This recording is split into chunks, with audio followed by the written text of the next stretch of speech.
Good evening and welcome to Daily Red Devil for all of your latest Manchester United transfer news and talk. I hope everyone is doing well on this Tuesday evening.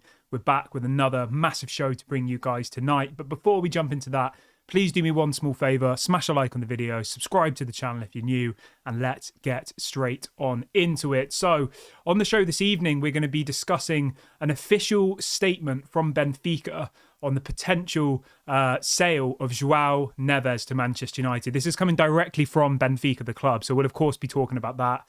We'll also be talking about Jarrad Branthwaite summer deal with apparently Jim Ratcliffe saying he's the number one target in the summer. Again, we'll be giving our reaction to that. We'll be discussing that. And then we've got lots and lots of other transfer news to talk about as well. Lots is going on today. Honestly, so much has happened. We've got updates for you on Pellistri, updates on Alvaro Fernandez, updates on the striker situation. Like, today has been a really, really busy day for Manchester United, and there's so much to get into on today's show. So without further ado, let's get straight on into it. Before we talk about transfer stuff, let's focus on the club itself, just for 1 minute. And the headline this afternoon coming from Samuel Luckhurst in the Manchester Evening News is that apparently Jean-Claude Blanc is not expected to become the new Manchester United CEO. And the plan is for a new chief executive to report to the Frenchman. So we all thought it was going to be Jean-Claude Blanc. We all had that carrot dangled in front of our noses. And it seems to be all but confirmed that Jean-Claude Blanc will not be the new CEO. I think from what I've understood of the situation, it looks like the Glazers are going to pick the CEO. Obviously, CEO more relates to commercial, to business than sport. Obviously, sport is director of football, head of recruitment, the manager, the scouts, like that's sport. Whereas a CEO is more the development of Manchester United as a brand. And in all fairness, Jim Ratcliffe hasn't been brought in to work on the commercial stuff. That's the Glazers are going to still do that. And you know what? I have to give them credit where it's due. Manchester United, under the Glazers, on a commercial side, has been good. You can't disagree with it. You know, they've made absolutely shed loads of money. It's just what they've done with that money and the fact that they've let the sport completely suffer and just focused on the money and the commercial side. Now, obviously, the hope from the United fan base is that the Glazers carry on doing the commercial side, you know, getting the brand deals, making the money, but then that money's then spent sensibly by the new sporting side under Jim Ratcliffe. So I don't think it's the end of the world. I would have liked to see Jean-Claude Blanc, but I kind of do understand the decision, if I'm being completely honest. Like, if it was the Glazers are going to decide the next sporting director, I would be absolutely fuming. Or the Glazers are going to decide who the head of recruitment's going to be. Like, that's not what we've been sold. The dream we've been sold is that Jim Ratcliffe will come in and handle the sport, and the Glazers will continue handling the money making. And you know what? You can't really argue with that. Obviously, I want the Glazers out. Obviously, I want them gone. But, you know, I would rather they handle the commercial side of things than they handle the sport, because they've obviously done both for the last 18 years and the sporting side has been absolutely woeful. So anyway, no Jean-Claude Blanc. Let me know in the comment section, guys. To be honest, at this point, it's a guess. I don't know who it's going to be. Somebody in the comment section is saying, bring back Ed Woodward with a laughing face. I mean, you never know with the Glazers. Get in the comment section. Who do you think it will be? I have a feeling that it's going to be John Murtough. Obviously, Richard Arnold's gone. John Murtough is still sniffing around. He's still lurking about. I just have this funny feeling that the Glazers will keep John Murtough as the CEO. I don't know why. This is just an opinion. I haven't got this information from anywhere. But in my opinion, they'll want somebody who they know well, somebody they trust, somebody who is a Glazer puppet, somebody who's been here for a long time and, you know, they know will have the Glazers back. And we know that John Murtough is that person. So, yeah, for me, if I was going to guess, I would say John Murtough. Let me see if there's any way I can see next Manchester United CEO. I'm just seeing if on the internet I can see like a list of, you know, who is the kind of odds-on favourite. I mean, it's not really that much of an entertaining topic, is it? Like, most people don't really care who the CEO is. They care who the manager is. They care what players are going to be brought in. So I'll leave that bit for now. But let me know in the comment section, guys. Trevor says Paul Daniels. I don't know who that is. Let me have a look. I can't see anything about Paul Daniels, but obviously feel free to get in the comment section. I'll read it out. Steven says, what about Van der Sar? Yeah, I mean, Van der Sar could be a good option, couldn't it? He was the director of football at Ajax, wasn't he? Or was he the CEO? Let me just double check that. I get a bit confused sometimes with these types of things. It's all a bit of a blur, isn't it? What different people do. Was he the CEO?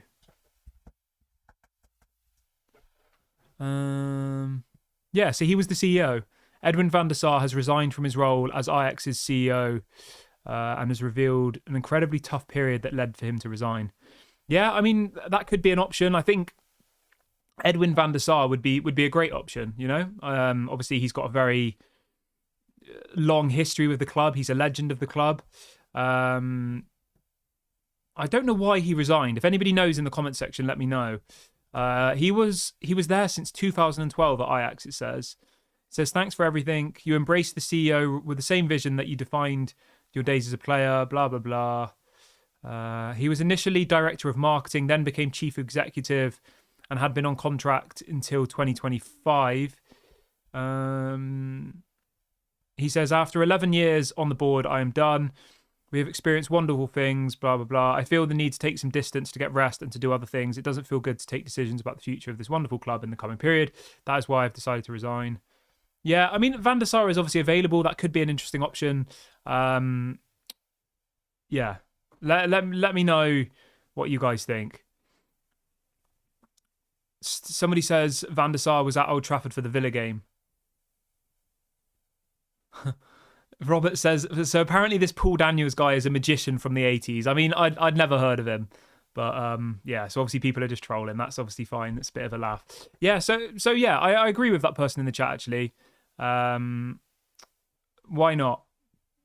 Van der Sar, great. Why not? Let's give it a try if that's an option. Whether that will happen or not, I don't think it would personally. I think it will probably be somebody like John Murta, somebody who probably doesn't have any real knowledge of football, but is incredibly good at making the Glazers money. And I'm just assuming here, but I don't feel like Edwin van der Sar is that person. I feel like he'll put the football first.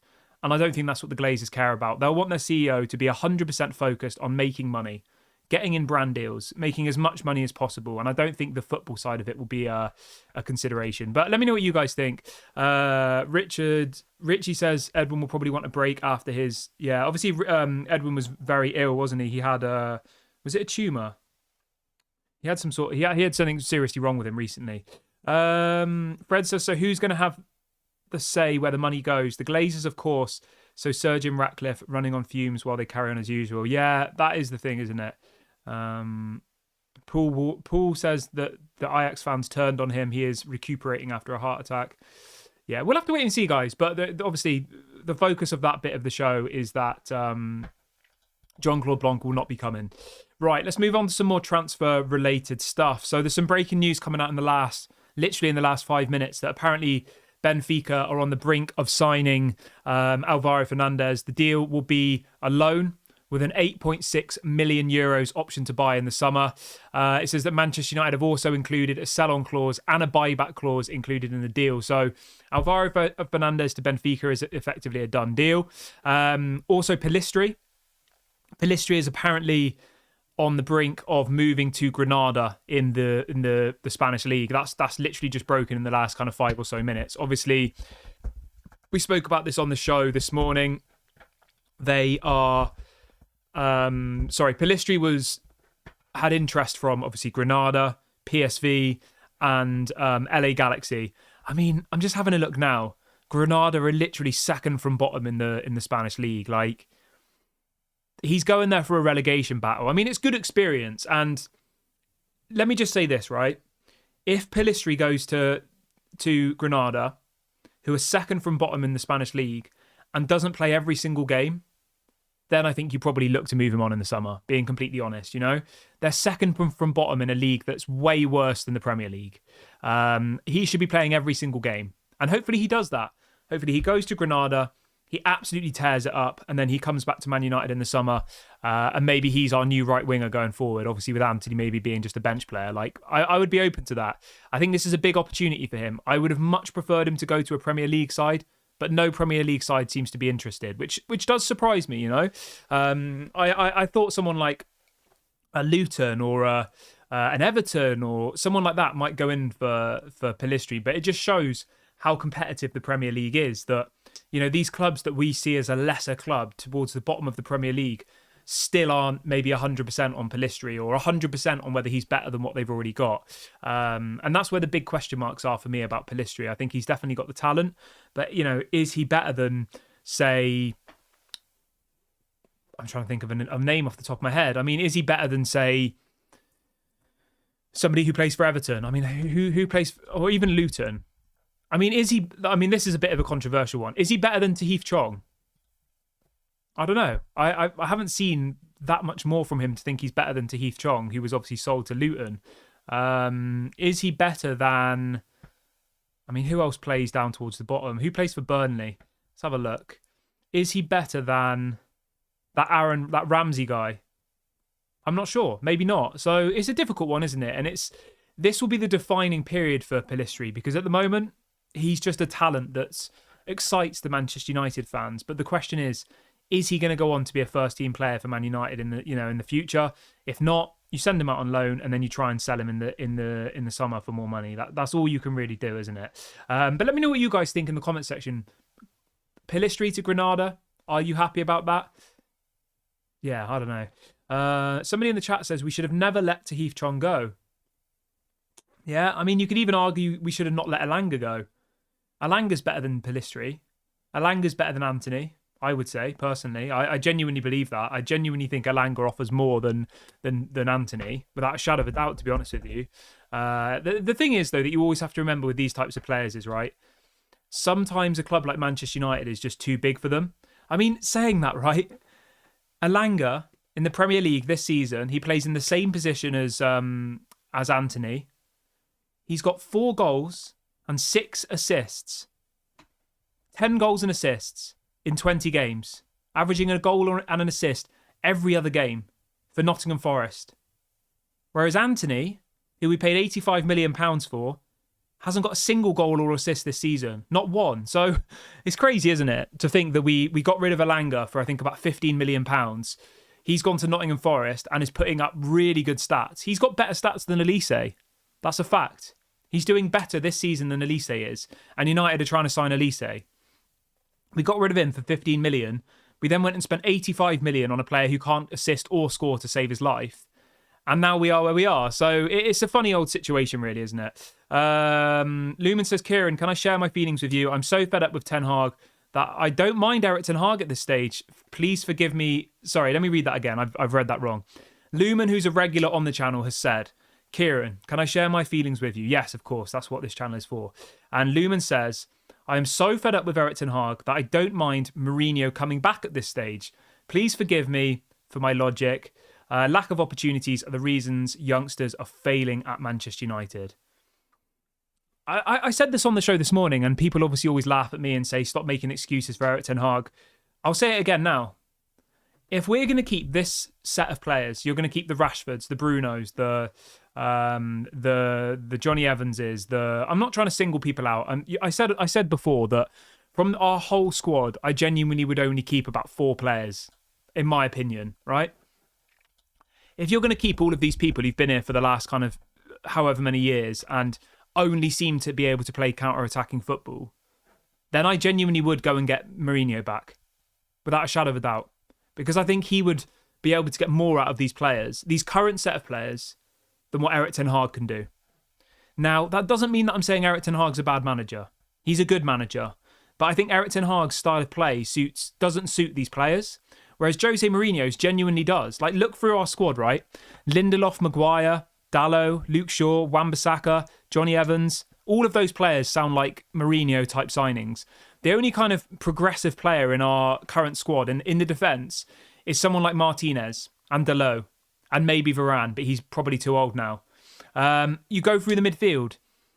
Mason Mount, I think, can play Eric Ten Hag football. Eriksen can, but he's too old.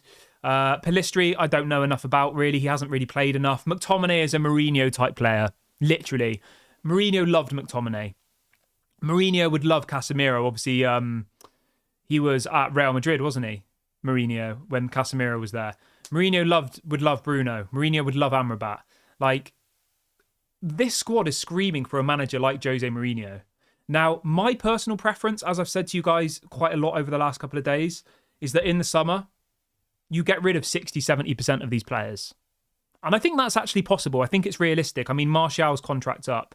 There's a couple of other players whose contract's up. Johnny Evans will probably be released as he was only a short-term signing. You know, 2 or 3 other players will go 100%. And then it's like, do you sell the McTominays? Do you sell the Maguires? Do you sell maybe you do get an offer for Rashford? Maybe you do sell Wan-Bissaka and bring in Elise. You know, the list goes on and on and on and on. And if they are going to do that, and they are going to bring in players who can play progressive, dominating football where, you know, you're having 50, 60 passes before the opponent gets the ball back, then I think Erik ten Hag is the perfect coach to take us forward. Coach. But he doesn't buy the players anymore. You have an elite team around him who say, right, our vision is to play this style of football going forward. No more counter-attacking. You get rid of all the slow people who can't string a pass together like McTominay, Maguire, etc. You get rid of all of them. All out the door. Goodbye. And you spend all of that money on a bright new future. Those are the 2 options we have. And if Jim Ratcliffe turns around and says, Maguire's a good lad, we want to keep him around the team. McTominay, you know, he's come from the youth academy, he's staying. Then I don't think Erik ten Hag will work, and I think he probably should go in the summer, and you should bring in somebody like, obviously Mourinho's not going to happen, but somebody like Mourinho. I would probably say, like, if you're going to keep this squad of players, you know, maybe only Martial goes in the summer, and I don't know, Lindelof, let's say, just for argument's sake, 2 players go. If you're going to do that, you need somebody like Mourinho, somebody like Diego Simeone, who is known for parking the bus, hitting on the counter-attack, but does it so well that they get results. Like, that's the reality. And I think that people are only now starting to kind of to realise this. And maybe you disagree with me, guys, but let me know in the comment section what you think. Do you agree with what I'm saying? I think it's pretty obvious to see that we haven't played possession-based football in pretty much since Van Gaal was here, which was nearly, 8, 9 years ago, 10 years ago. Lumen says, Kieran, Erik ten Hag has already said he can't implement his style of play at United, so where do we go from here? The thing is, right, Erik ten Hag has said exactly what I'm saying. He's saying that with this set of players, right, he can't implement his style of play. He can't. That is simply the black and white of it. Now, this is a really good one. Somebody in the comments, DM, has said, Kieran, would you bring back Mourinho or bring in Conte? I mean, both of those managers would suit our style of not our style of play. Both of those managers, Mourinho and Conte, would suit the set of players we have now perfectly. They would, without a shadow of a doubt. They really, really would suit it. And I think it would work. And I think we'd get top 4 consistently, year on year. We might win a trophy here and there. I don't think we would get to the level that Man City and that are, because I don't think you can play park the bus football anymore and win Premier Leagues and Champions Leagues like regularly. I just don't think you can do that because, like, you can do it against the lesser teams, but parking the bus against Man City and Liverpool, they probably will score eventually. Like, you know, Kevin says we can keep blaming the players, bosses, coaches and so forth, but we've had no direction from the boardroom in the last 10 years. We need to let Ineos come in and work together with folks at the club. Yeah, 100%, mate, 100%. But the most important part of what you've said there, Kevin, is that they need to identify what style of play they want to be known for, okay? Either they continue as a park-the-bus, counter-attacking style team. If so, I think it will work with the current squad of players we have. I think we'll probably, you know, be getting 4th most seasons. Or they clean house. They say goodbye Maguire, goodbye McTominay, goodbye Martial, goodbye all of these others. Probably like Eriksen. You know, there's a number of them. Okay? You get rid of them. And then you bring in younger people who can play this kind of football that Man City do, that Arsenal do, that Liverpool do, that even Newcastle do. But let me know what you guys think. Richie says Conte or Jose are not long-term solutions, but maybe till the end of the season. Yeah, I mean, that's a fair point. Both of those managers fall out with players. But I mean, arguably Erik ten Hag has fallen out with players as well. You know, he fell out with Ronaldo. He's fallen out with De Gea. He fell out with Varane, Casemiro, supposedly. He fell out with Sancho. So it's easy for us to label Mourinho as a disruptive manager, which he is. But Erik ten Hag has arguably fallen out with players as well. So it's difficult. DM says, I agree with you. I'd hate for Conte to come to Old Trafford and play a back five. I think we screwed up everything ages ago with the failure to get Frankie de Jong. Yeah, I'd agree. Paul says, I wouldn't mind going for Nagelsmann. Yeah, I mean, Nagelsmann's an interesting option, but again, the point remains. We need to decide what kind of style of play we want to be known for. If we want to be a counter-attacking team, then you can just stick with this same squad of players, I think, genuinely. If you want to change up your style completely and start playing, like Man City and Liverpool and Arsenal, you need to get rid of most of them. That's a fact. I think, anyway. Right, let's talk about some transfer stuff. I've talked about the manager again for ages, which is... It's just natural, It's a place for me to talk about football and us to talk as a community. But let's talk about Joao Neves then. Anybody who doesn't know who Joao Neves is, obviously very, very talented player. Currently plays his football for Benfica, 19 years of age. He's going to be one of the best centre midfielders in world football, I think. The best CDMs. He is apparently very, very high up on Man United's list for the summer window. Now, Benfica, the club who he currently plays at, have put out a statement on their official website saying the following, that Benfica denies the existence of any right of preference over its player Joao Neves. They say, under no circumstances has Benfica talked with Manchester United about this player from its formation, nor does it intend to. So any information that points to another direction is false. So very, very interesting. We've heard about Joao Neves to United for what feels like a lifetime. It's the topic of the discussion. It's the topic of the day, isn't it? It's Todibo, Joao Neves. Like, these are the names we keep hearing of players we're going to sign in the summer. Do I think we'll get Joao Neves? I don't think so personally. I think, Benfica only sell their players if they get mega money. And Joao Neves has a release clause for 120 million euros. Over £100 million. I would not pay that for him. He's never worth that. He's simply not. Let me know what you guys think, though. Joao Neves to Manchester United for 100 million. I think that would be stupid. I think that would be ridiculous. I wouldn't do that personally. I would like to see him at United. I think he's a good player. But 100 million is absolutely ridiculous money. And I'm being completely honest with you. Like, whilst we're not in the Champions League and we're not in European football and all the rest of it, like, I think we're going to struggle to be able to afford players like that, because 150 million might be our total budget for the whole window. And as I just said, we probably need like anywhere between 5 and 10 players, I would say. Minimum. So spending pretty much all of your budget on one player is probably not going to happen. It's probably unrealistic. But obviously it's a news channel. We bring you the news. We talk about it as a community. Let me know what you guys think about that, though. Would you go and sign Joao Neves? The release clause is £103 million. Let me know what you guys think. Everybody who's just joined, please do smash a like on the video, by the way. It doesn't cost any money, completely free. And do make sure to subscribe. We are getting very close to 21,400, I think it is. So go and subscribe if you are new.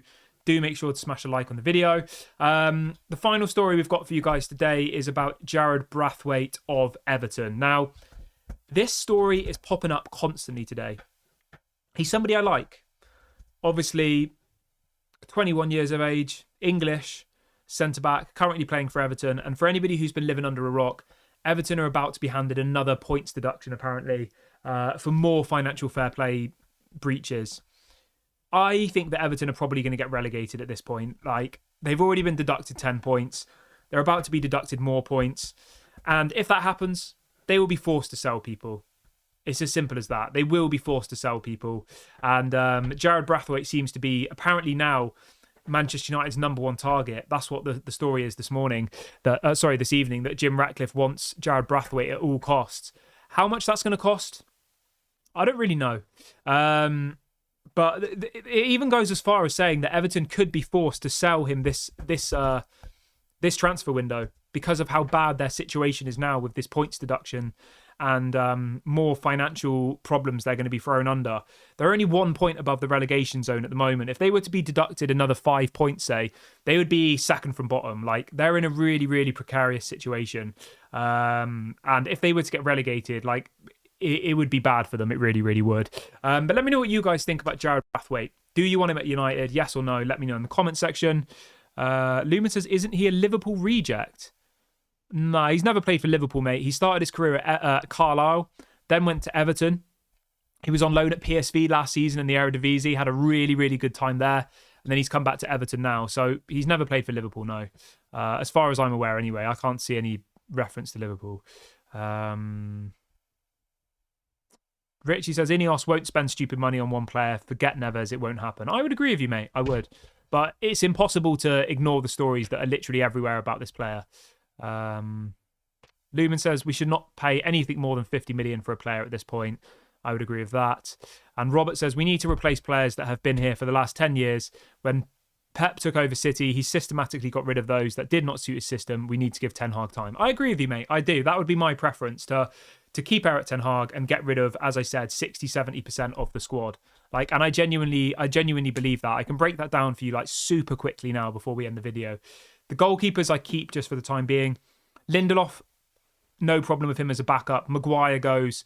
Martinez can stay. Malacia, fine as a backup. Varane probably goes. He's on 350 grand a week. I was talking to my friend about this earlier, and he said, you want to get rid of Varane? That's crazy.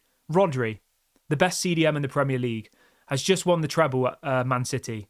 He's on 220 grand a week. We're paying injury-prone Rafael Varane 350 grand a week. Just let that sink in to win ultimately nothing. So Varane I would probably let go. Dalot I'd probably keep as a backup. Luke Shaw, I like. I don't know whether... I think I'd keep Shaw. Wan-Bissaka, I do quite like Wan-Bissaka, but I wouldn't be devastated if he went. Johnny Evans, obviously, I have no problem with him going. Amrabat, send him back. Mason Mount, you keep just because no one's going to buy him now. Bruno, I would keep unless a massive offer came in for him. Eriksen can go. Casemiro, the same as Rafael Varane. We can't be paying Casemiro 350 grand a week. It's ridiculous, and we are. So yeah, he could go. McTominay obviously go. Pellistri, I don't know. We'll see how he does at Granada, but I wouldn't be that bothered if he was sold for 20 million if we got an offer like that. Mainu, obviously, you keep. Martial goes. Rashford, if a big offer came in, I would sell because he doesn't suit what Erik ten Hag wants to do. Højlund, you keep. Diallo, you keep. Garnacho, you keep. Anthony, I would probably get rid of if there was an offer. But you can already see there, half of the team probably need to go if we're going to stick by Erik ten Hag.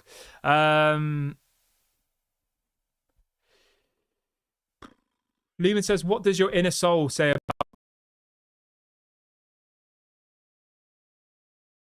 even officially bought the 25% yet? So, yeah, I think it's too early. Make sure to smash a like on the video before you go. Please do subscribe. I'll speak to you all at 11 a.m. UK time tomorrow for a new time for the show. Have a good evening, everybody. Speak soon.